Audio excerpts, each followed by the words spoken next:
Hello readers, welcome back. Today I have a very special episode where I'm going to be going over some of my year-end favorites. Essentially, I'm just going to be talking about my favorite things that I've read this year. In 2022, I've probably read more books than ever before, so I'm going to be going through some of my favorites that I've read this year. Just as a note, this doesn't mean that all of these books were released in 2022. It's just books that I've read for the first time this year. And for this video, it's going to be divided into two parts, comics and novels. For both sections, I picked my top 3 reads, and I'm going to be going over a story overview, what I liked about the book, why I would recommend it, and for whom the target audience might be. Also, these are not going to be presented in a ranked order. It's simply top 3. They're on this list for different reasons. So let's jump in. So we're going to be starting with our comics section, and the first title within this section is Far Sector, written by N.K. Jemisin and art by Jamal Campbell. This was published in 2021. So let's start with a story overview. In Far Sector, we follow a newly chosen Green Lantern, Jo, as she navigates the city enduring a massive metropolis of 20 billion people. The city has maintained peace among 3 alien races for over 500 years by mandating emotion suppressants. Immediately, Jo struggles to understand the customs of this strange new world and her role as a lantern. Her job is made increasingly more difficult as a murdered body is discovered. Jo quickly discovers all is not as it seems, and she has to work quickly to solve the case, lest further violence result. So what did I like about this book? On a base level, it has a good story and beautiful artwork. Those are 2 things I always look for in a story, and this certainly delivered. The character designs are beautiful, and we see a strong, intelligent Black woman as a hero. Additionally, complex moral issues are discussed, including the idea of free will through emotional suppression, civil rights, police brutality, and PTSD. Jo is simultaneously super likable while also fallible. She's not a Superman character with perfect morality or actions. Instead, we see her humanity through how openly she expresses herself and her emotions, made all the more impactful in a world without emotion. I liked the creativity behind the alien races, which can be boiled down to AI, plant life, and animal life. They all have different but real needs, including the need for consumption to live. I like that this doesn't feel as much like an origin story for Jo as a journey through self-discovery. Jo begins her journey suffering from witnessing a violence on Earth, but on her new planet, where there is sustained peace, she equally struggles with finding her role here and embracing her power with or without her Green Lantern ring. Who would I recommend this for? I think this is a great read for fans of complex science fiction, people who enjoy questioning the morality of the universe and finding relatable, complex societal themes while still being entertained. Title number 2 is Beta Ray Bill, author and art by Daniel Warren Johnson, originally published in 2021. Let's dive into the story overview. Beta Ray Bill is a character in Marvel Comics' Thor anthology. Bill is an alien who has been technologically transformed to be an imposing, horse-faced warrior. He is able to wield the hammer of Thor, a feat proving his worth and character. However, with his hammer recently destroyed, he is sent on a perilous journey to find a new weapon and simultaneously discover himself. What did I like about it? The story here is impeccable. I will say the art style isn't my go-to favorite style, but I enjoyed the story so much that the art is kind of a second thought. A character who, before picking up this book, I knew virtually nothing about. I was made to care what happens to him and empathize with the hardships he endures. Yes, the story has some cool cameo moments and really epic battles, but what really makes it so special is the messages of self-discovery and self-love. Bill finds himself to be a monster and a failure as a warrior.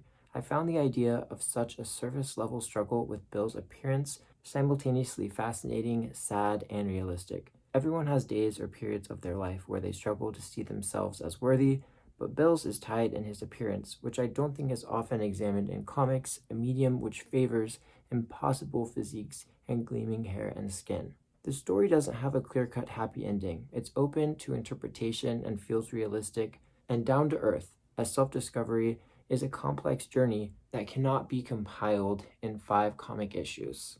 Who would I recommend it for?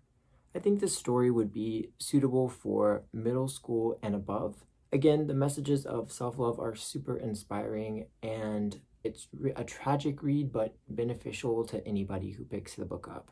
And the third title I'm going to be talking about for comics is Mr. Miracle, written by Tom King with art by Mitch Gerads, originally published in 2019. Diving into the story overview, Mr. Miracle is a beautiful, heartbreaking, funny, and violent look into the man behind the mask of Mr. Miracle, Scott Free, and his wife, Big Barda. Both Scott and Barda grew up on the hellish planet of Apocalypse under the thumb of Granny Goodness and Darkseid. Raised from infancy as warriors, Scott and Barda escaped Apocalypse and are building a new life on Earth, but the scars from their past have caused deep trauma. The story opens with Scott in the hospital after attempting to take his own life. We learn early on that Scott is not a reliable narrator, as he has hallucinations and delusions depicted beautifully by the art.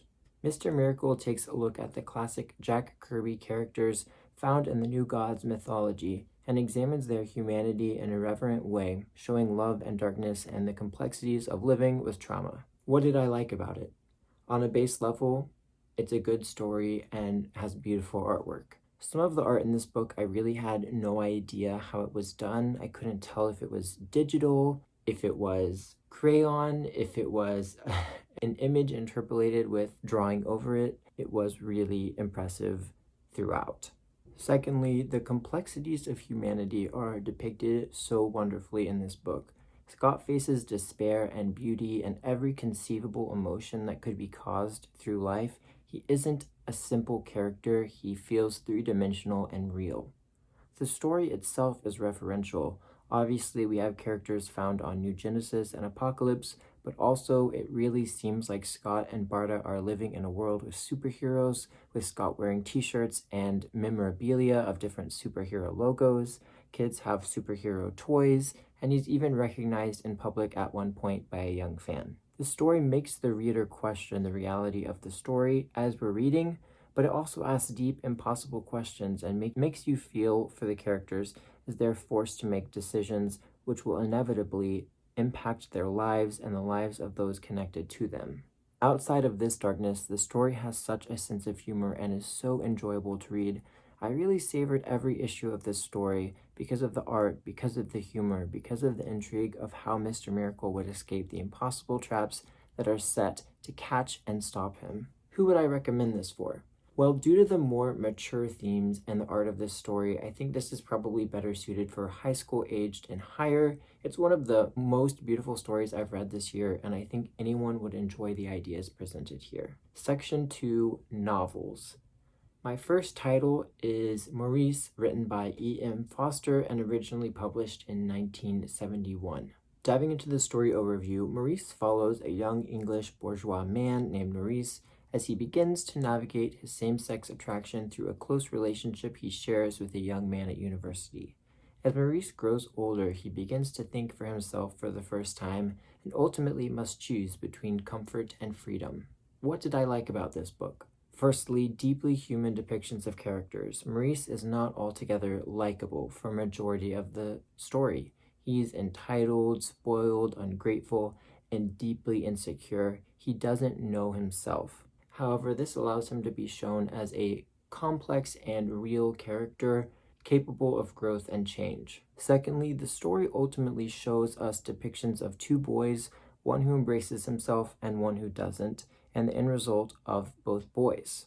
Maurice as a story subverts societal expectations for what a queer romance could be, and the best thing about this story is ultimately it has a happy ending, which even for a lot of modern queer text isn't the case. Who would I recommend this for? I think this is an absolute classic. The themes of this story can help anyone learn about human growth and the pain associated with being a closeted gay youth. Additionally, the story explores universal themes like yearning and the loss of young love and the idea of not feeling enough.